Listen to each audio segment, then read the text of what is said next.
আসসালামু আলাইকুম, স্বাগতম জানাচ্ছি বিবিসি নিউজ আন্তর্জাতিক সংবাদে। শুরুতেই সংবাদ শিরোনাম, এরপর বিস্তারিত। হুমকি মোকাবেলায় উত্তর আটলান্টিকে চালকবিহীন হেলিকপ্টার চালু করল যুক্তরাজ্য। ইরানে বিক্ষোভে নিহতের সংখ্যা ৩,০০০ ছাড়াল। এবার উগান্ডার প্রেসিডেন্ট প্রার্থীকে তুলে নেওয়ার অভিযোগ। মিশর ও ইথিওপিয়ার বিরোধ মেটাতে মধ্যস্থতা করতে চান ট্রাম্প। দর্শক, এতক্ষণ শুনছিলেন সংবাদ শিরোনাম। এখন বিস্তারিত।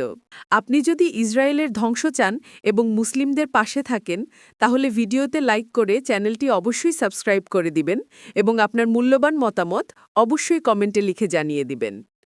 এখন বিস্তারিত। হুমকি মোকাবিলায় উত্তর আটলান্টিকে চালকবিহীন হেলিকপ্টার চালু করল যুক্তরাজ্য।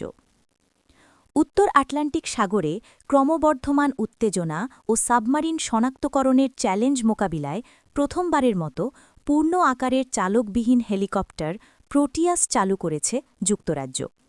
শুক্রবার ১৬ জানুয়ারি ব্রিটিশ রয়্যাল নেভি এক ঘোষণায় জানায়, এই অত্যাধুনিক হেলিকপ্টারটি তার সংক্ষিপ্ত পরীক্ষামূলক উড্ডয়ন কার্যক্রম সফলভাবে সম্পন্ন করেছে।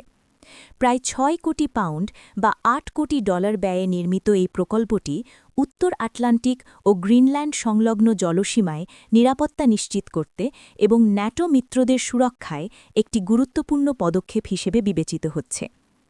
প্রতিরক্ষা ও মহাকাশ গবেষণা প্রতিষ্ঠান লিওনার্দো এই হেলিকপ্টারটির নকশা ও নির্মাণ কাজ সম্পন্ন করেছে।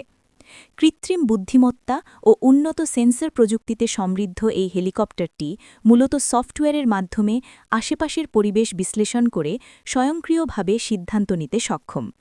সাবমারিন বিধ্বংসী যুদ্ধ পরিচালনা, সমুদ্র সীমায় টহল এবং পানির নিচে লুকিয়ে থাকা নৌযান শনাক্ত করার লক্ষ্যেই একে বিশেষভাবে তৈরি করা হয়েছে। লিওনার্দো হেলিকপ্টার্সের ব্যবস্থাপনা পরিচালক নাইজেল কোলম্যানের মতে, প্রোটিয়াস সমুদ্রপথে আকাশসীমার অভিযানে একটি যুগান্তকারী পরিবর্তন আনবে, কারণ এটি প্রতিকূল পরিবেশে মানুষকে কোনো ঝুঁকিতে না ফেলেই অত্যন্ত বিপজ্জনক মিশন পরিচালনা করতে পারবে। ইরানে বিক্ষোভে নিহতের সংখ্যা ৩,০০০ ছাড়াল। ইরানে দেশজুড়ে চলমান বিক্ষোভে এখন পর্যন্ত ৩,০০০-এর বেশি মানুষ নিহত হয়েছেন। শনিবার ১৭ জানুয়ারি এ তথ্য জানিয়েছে মানবাধিকার কর্মীরা। খবর রয়টার্সের। যুক্তরাষ্ট্র-ভিত্তিক মানবাধিকার সংগঠন HRANA জানিয়েছে, তারা ৩,০৯০ জনের মৃত্যুর তথ্য যাচাই করেছে। এদের মধ্যে ২,৮৮৫ জনই বিক্ষোভকারী। স্থানীয় বাসিন্দাদের বরাতে জানা গেছে, দমনপীড়নের পর আপাতত বিক্ষোভ অনেকটাই স্তিমিত হয়ে এসেছে। একই সঙ্গে রাষ্ট্রীয় গণমাধ্যম আরও গ্রেফতারের খবর দিয়েছে। রয়টার্সের সঙ্গে কথা বলা একাধিক বাসিন্দা জানান, রাজধানী তেহরান টানা ৪ দিন ধরে তুলনামূলকভাবে শান্ত।